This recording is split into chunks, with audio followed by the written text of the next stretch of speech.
Donc je vais quand même redire la phrase de Jaurès qui est publiée dans Notre But, l'éditorial du premier numéro de l'Humanité, donc le 18 avril 1904. Faire vivre un grand journal sans qu'il soit à la merci d'autres groupes d'affaires est un programme difficile, mais non pas insoluble. Donc cette phrase de Jaurès sur laquelle on vous a demandé de plancher, Jean-Marie Charon et Julia Cagé. Et je vais ajouter quelqu'un de plus contemporain qui a été rédacteur en chef d'un jour de l'Humanité, c'est Robert Guédiguian, qui nous a dit, le jour où il est venu à l'Humanité pour en être de rédacteur en chef d'un jour, qui nous a dit à propos de la presse d'opinion, « Aujourd'hui, j'aime l'Humanité et la croix, car ces journaux affichent leurs idées. Ils portent une parole éditorialisée. À mon sens, l'objectivité n'existe pas. Je veux savoir d'où les gens parlent et ensuite, je veux être d'accord ou pas avec eux. Reconnaître sa subjectivité est une règle de base du travail intellectuel. Si un jour les journaux d'opinion disparaissaient, ce serait très grave pour la démocratie. Quand on ne sait pas d'où viennent les idées, c'est en général qu'elles viennent du monde de l'argent. » Donc ça, c'est très contemporain, puisque c'était l'année dernière, et c'était Robert Guédiguian, je pense qu'il n'a pas changé d'avis depuis. Et donc voilà, c'est un peu de tout ça dont on va parler aujourd'hui. Et puis, on va commencer par interroger Julia Cagé. Comme vous l'a dit Jean-Paul, elle est économiste titulaire d'un doctorat de l'université d'Harvard et professeure à Sciences Po. Et elle a publié en février 2015 « Sauver les médias, capitalisme, financement participatif et démocratie ». Dans ce livre, elle propose notamment, ce qui est très intéressant, un nouveau modèle pour organiser les médias qu'elle appelle la société de médias à but non lucratif. Je pense qu'elle nous précisera ça tout à l'heure. Mais on va commencer par Jean-Marie Charon. Jean-Marie Charon, donc sociologue, ingénieur d'études au CNRS et membre du Centre d'études des mouvements sociaux à l'EHESS. Alors, vos recherches et votre renseignement portent sur les médias, bien sûr, le journalisme et l'information, et vous vous intéressez tout particulièrement aux transformations de la presse écrite, aux évolutions du métier de journaliste et aux relations entre les médias et la justice. Déjà en 1999, vous aviez publié un rapport sur la déontologie de l'information, commandé déjà par le ministère de la Culture de l'époque, je crois que c'était Catherine Trottmann. Ouais. Et puis en 2014, la ministre de la Culture, Fleur Pellerin, vous confie la mission de dresser un panorama de la presse en France pour répondre notamment aux questions suivantes. Alors, quels sont les nouveaux métiers de la presse? Quelles sont les nouvelles écritures, les nouveaux entrepreneurs, les nouvelles organisations du travail? Et ça donne le rapport qui est publié il y a un an à peu près, intitulé « Presse numérique, l'invention d'un nouvel écosystème ». Et puis je citerai aussi vos deux derniers ouvrages parus, parmi tant d'autres. La presse quotidienne, c'était à la découverte en 2013 et les médias en France à la découverte en 2014. Alors ce que je vais vous demander, en quoi on est d'accord, puisqu'on a échangé là-dessus, Jean-Marie Charon, c'est de nous dresser un petit panorama de l'état du monde de la presse et de ses transformations actuellement. Oui, d'accord. Donc, si vous voulez, moi je voudrais partir effectivement de trois constats, parce que pour savoir comment on peut construire ou reconstruire les journaux, je crois qu'il faut effectivement s'appuyer sur un certain nombre de constats, d'observations. Donc d'abord trois constats. Les deux premiers, je crois, sont assez connus. Le troisième est plus difficile à appréhender. Alors le premier, évidemment, c'est l'observation selon laquelle la presse écrite imprimée a une diffusion qui a tendanciellement tendance à reculer et dans laquelle la presse quotidienne est peut-être plus affectée d'ailleurs que les autres formes de presse, même si certains secteurs de la presse magazine sont aussi très, très fragilisés. Alors pour vous donner un ordre de grandeur, en 2015, le recul global de la presse imprimée en France était en gros de 4%, c'est 3,8%. C'est pas un constat français, puisque une étude du Pew Research Institute qui vient de sortir sur 2015 montre que pour les quotidiens américains, d'ailleurs l'année 2015 serait une des pires années d'ailleurs de la période récente, le recul des quotidiens aux États-Unis l'année dernière a été de 7% en diffusion. Alors peut-être aussi une observation qui est particulièrement préoccupante. On a parlé là de la presse d'opinion, mais il y a un autre segment moi, qui me préoccupe beaucoup, c'est ce qu'on appelle la presse populaire. C'est-à-dire comment effectivement de très nombreuses personnes peuvent s'informer via les journaux. Et là on voit que très clairement cette presse populaire qu'on a connue parfois très puissante en Europe chez certains de nos voisins, même si on avait beaucoup de remarques à faire sur le contenu éditorial de ces titres, est finalement le secteur qui souffre le plus. Pour vous donner un ordre de grandeur, le Bild, vous savez, qui est le grand quotidien populaire allemand, en une dizaine d'années a perdu pratiquement la moitié de sa diffusion. Or, ce sont des millions d'exemplaires là dont on parle, hein, puisqu'il était en gros à plus de 4 millions d'exemplaires et il est un peu plus de 2 millions aujourd'hui. Donc ça, c'est première observation. Deuxième observation, c'est que la place qu'a occupée la publicité dans le modèle économique de la presse est en train de se transformer. Alors c'est vrai que c'est certainement pas la première préoccupation de la presse d'opinion, parce que ça n'a jamais été la grande ressource de la presse d'opinion n'a jamais été la publicité. Mais dans l'économie générale de la presse, le fait que la publicité se retire est un phénomène qui est assez... alors il est tendanciel, c'est-à-dire que je crois qu'on ne peut pas s'attendre à un retour de la publicité. Il est tendanciel, on va essayer de voir pourquoi. Alors, des ordres de grandeur, l'année dernière, on était autour de 6% de recul de la publicité sur la presse, et pour la presse quotidienne nationale, c'était presque 7%. Là encore, si on fait un parallèle avec les États-Unis, toujours avec cette étude du Pew, le recul pour la presse quotidienne l'année dernière aux États-Unis est de 8%. Vous voyez, les ordres, ce sont vraiment des ordres de grandeur extrêmement importants. Alors, on a connu, si vous voulez, dans l'explication de ce recul de la publicité dans la presse, d'abord la question pour les quotidiens des petites annonces. C'est vrai que pendant très longtemps, il y avait une combinaison entre la publicité commerciale et les petites annonces, et qui permettait notamment à la presse locale, pas que la presse locale, parce que le Figaro en bénéficiait aussi, mais la presse locale notamment vivait beaucoup des petites annonces, notamment aux États-Unis, et ce segment-là est complètement parti sur l'Internet. Il est complètement parti sur l'Internet, et les valeurs des petites annonces se sont effondrées. Donc on peut presque dire que ça n'existe plus pour toute une partie de la presse. Il y a un deuxième facteur qui est à prendre en considération et qui lui est beaucoup plus récent, c'est le fait de savoir où part cette publicité. Ça ne veut pas dire qu'il n'y a plus de publicité, mais ça veut dire qu'elle part ailleurs. Et là, on voit apparaître une question sur laquelle on reviendra certainement, qui est celle des intermédiaires. C'est-à-dire que l'une des grandes caractéristiques de la réorganisation des médias aujourd'hui, c'est que la relation directe qu'il y avait entre les médias, et notamment la presse et ses lecteurs, est en train de se modifier au sens où des intermédiaires se sont intercalés. Ce sont les fournisseurs d'accès Internet, ce sont les moteurs de recherche, ce sont les plateformes d'échange, ce sont surtout les réseaux sociaux dans les dernières périodes. Et là, on voit que ces intermédiaires captent une partie extrêmement substantielle de la ressource publicitaire. Dans l'étude Pew, toujours sur 2015, c'est la première fois que je vois ce chiffre pour les États-Unis, c'est pour ça que je vous le cite. Les 5 premiers intermédiaires, hein, on dit aussi infomédiaires, donc sont à la fois Google, Facebook, Twitter, Microsoft, etc., captent 65% de la publicité en ligne. 65%. Et Facebook à lui seul 30%. Donc on voit que là, il y a un phénomène tout à fait substantiel.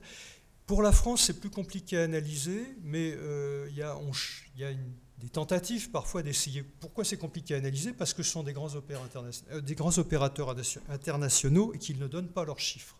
On ne sait pas combien exactement Google, combien Facebook prélève de ressources publicitaires en France.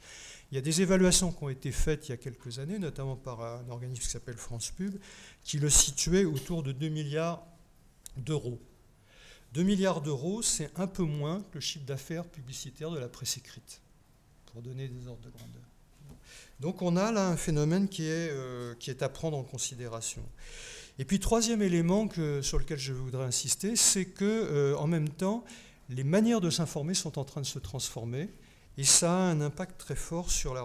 Alors bien sûr, on a tous en tête le fait que les jeunes publics lisent moins régulièrement les journaux.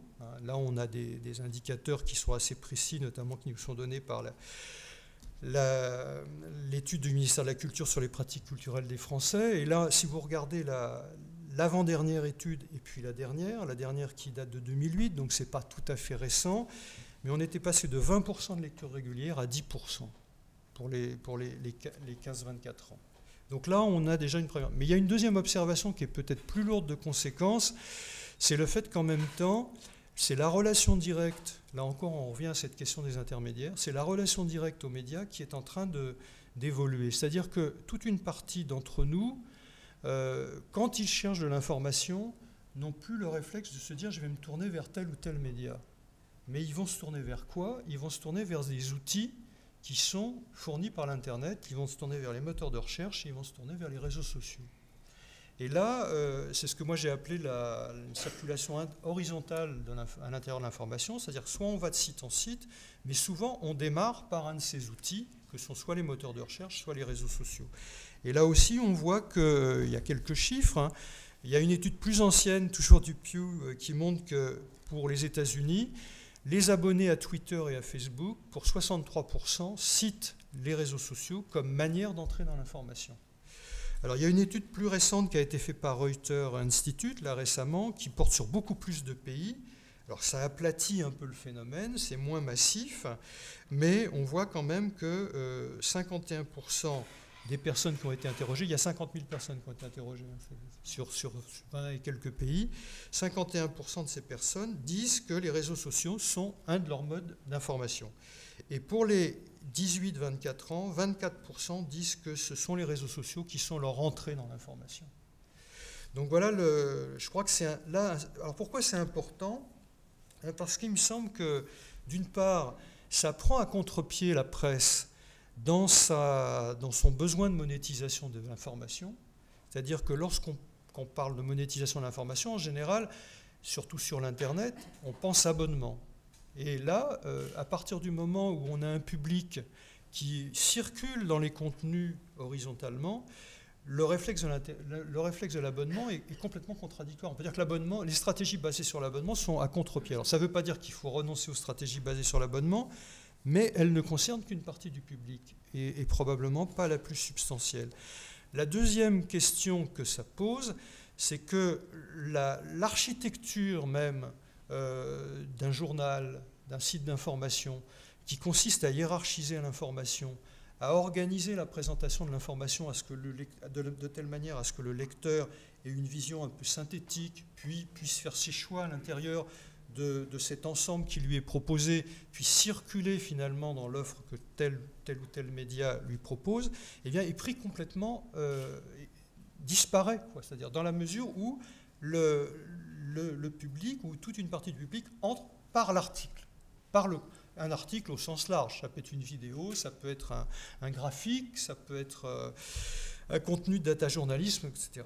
Et donc, ça veut dire que, y compris dans la conception même de la présentation de l'information qu'on a, il y a une autre stratégie à construire, qui est de se dire, puisque mon public va arriver par un contenu déterminé, il faut que j'imagine comment je dois l'inciter à, non pas à rester chez moi parce que je veux qu'il reste chez moi, mais ça peut être une raison, mais aussi à l'inciter à circuler dans cette information pour éviter qu'il y ait une espèce d'appauvrissement dans lequel, finalement, chacun d'entre nous ne connaîtrait de l'information que ce qui est, je dirais, intuitivement ce qui l'intéresse le plus.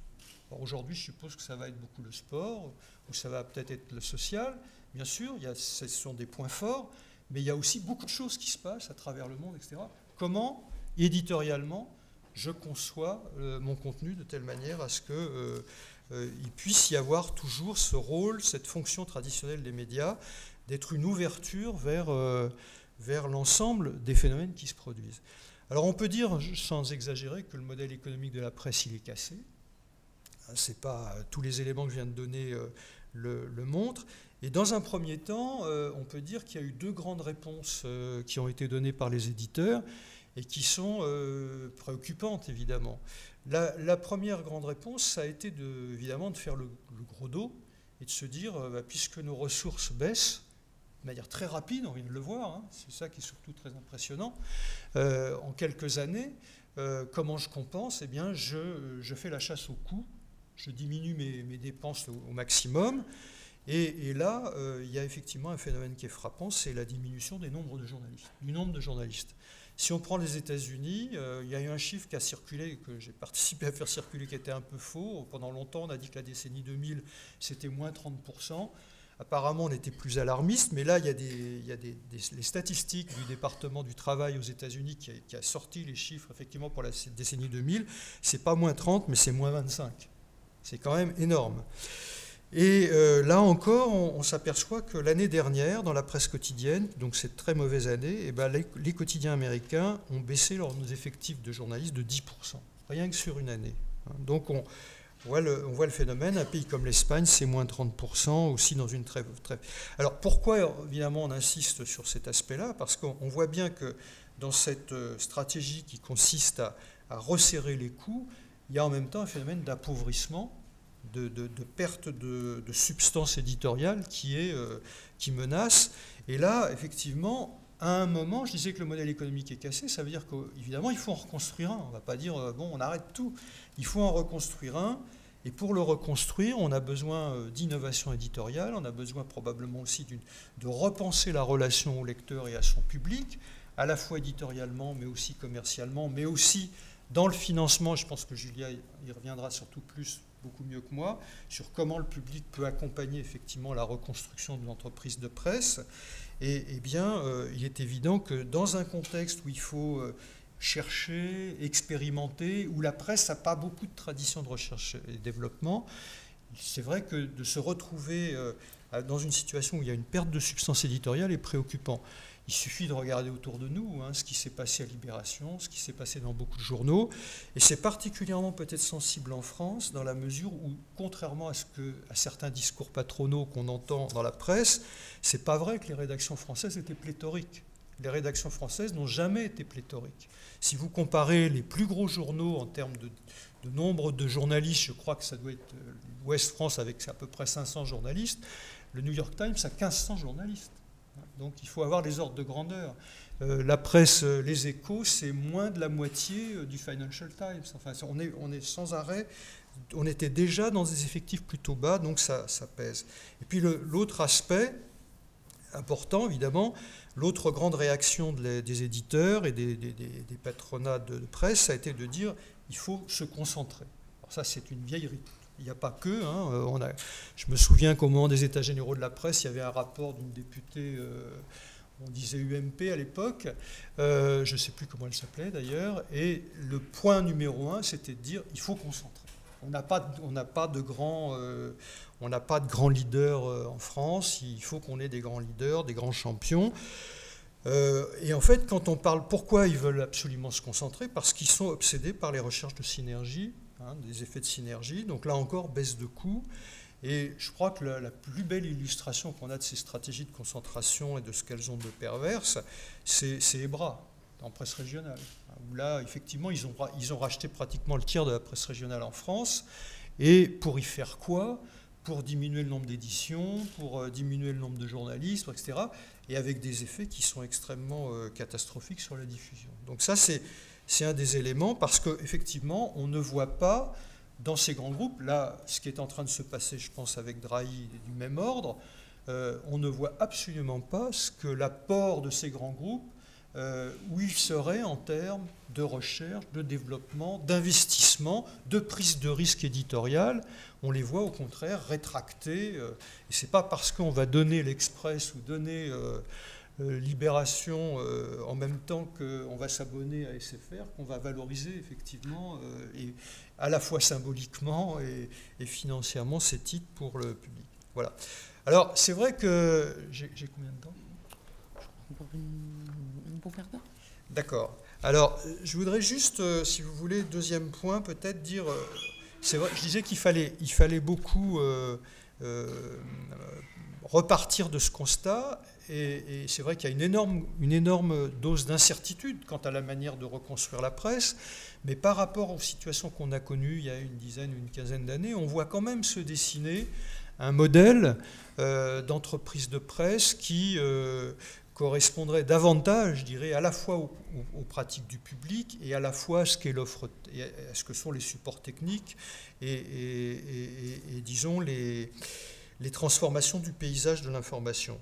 Moi, c'est ce que j'appelle, mais bon, c'est pas un très beau terme, mais plutôt que de continuer à parler de presse écrite imprimée, je pense qu'il faut penser plutôt un modèle d'entreprise d'information, de presse d'information, multi-support. Alors, pourquoi c'est pas histoire de dire qu'on fait du multi-support, parce que quand on a dit ça, en fait, on dit beaucoup de choses sur la transformation, les grands traits de cette entreprise.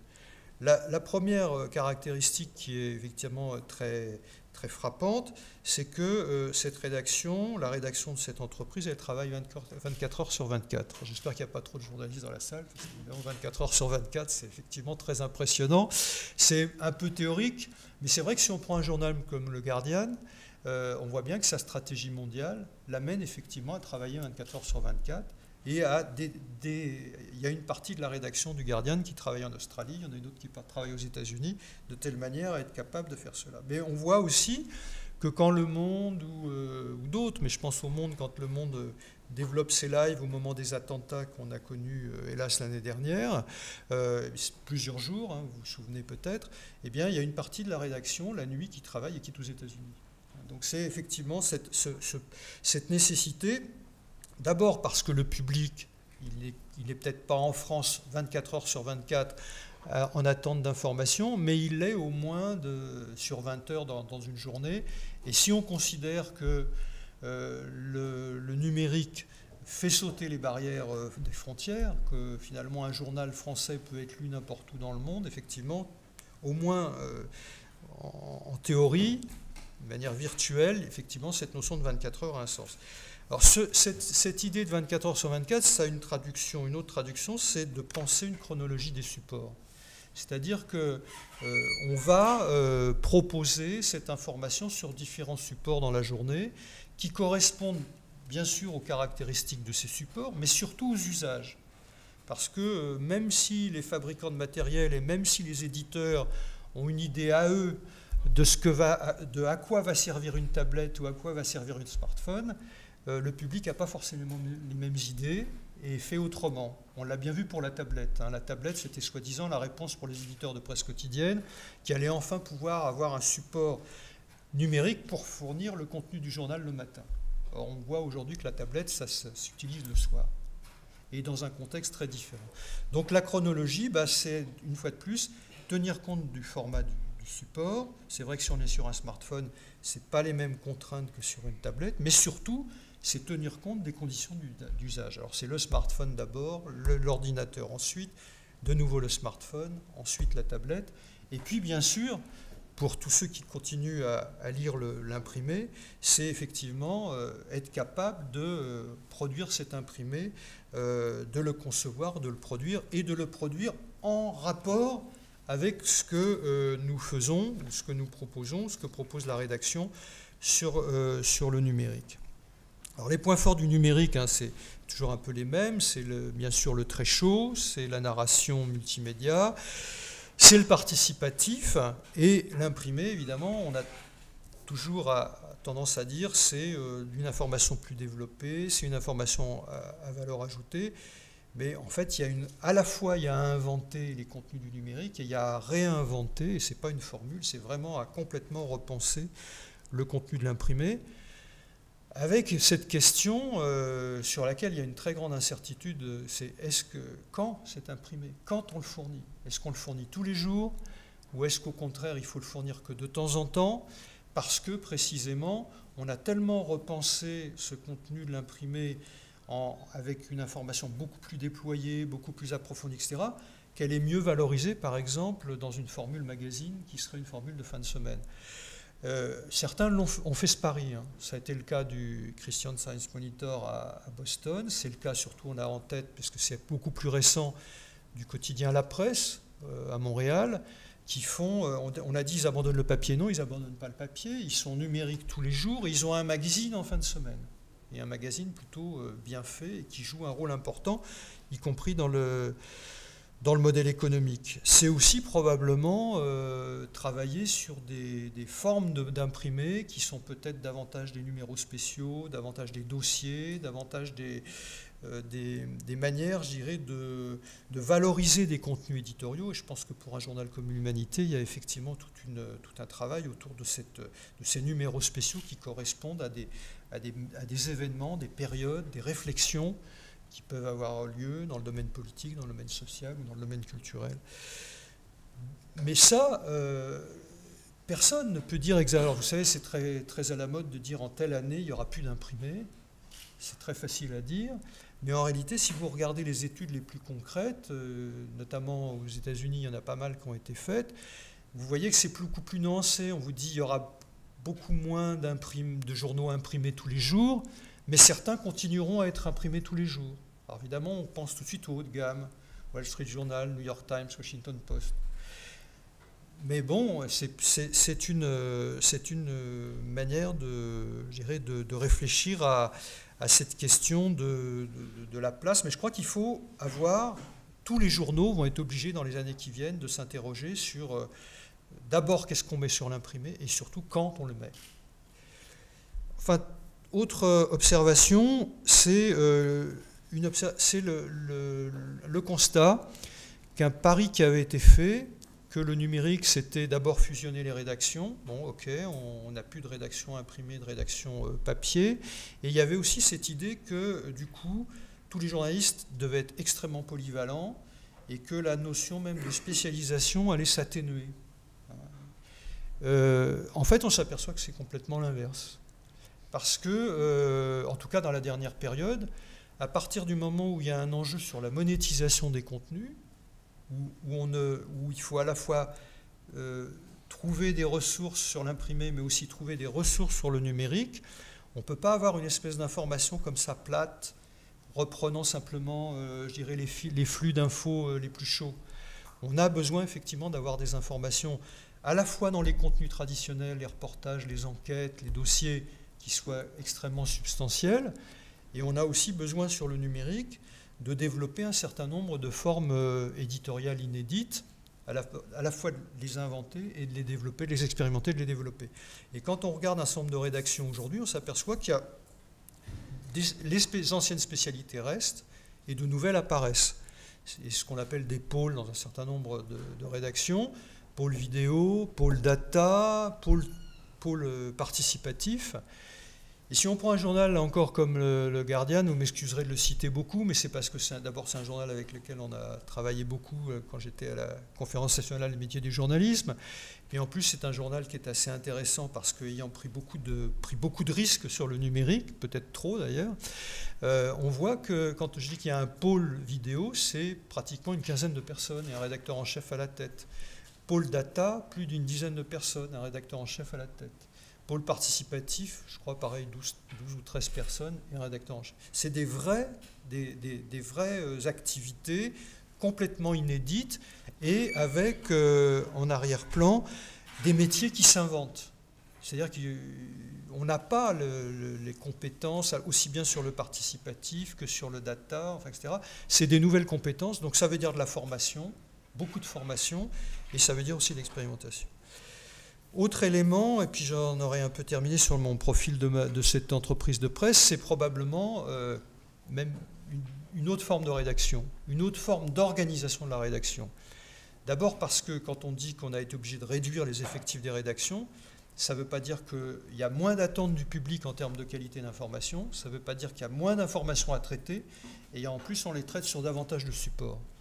Donc il y a inévitablement un besoin de trouver des architectures de rédaction dans lesquelles il y ait à la fois les journalistes qui sont employés à plein temps tous les jours dans une rédaction, mais qui doivent travailler de plus en plus avec d'autres journalistes à l'extérieur. Vous me direz, on a l'habitude des pigistes, mais c'est plus que des pigistes, c'est aussi des agences. Alors pareil, on a l'habitude des grandes agences internationales, mais il y a aussi des agences spécialisées, et là aussi dans les contenus nouveaux.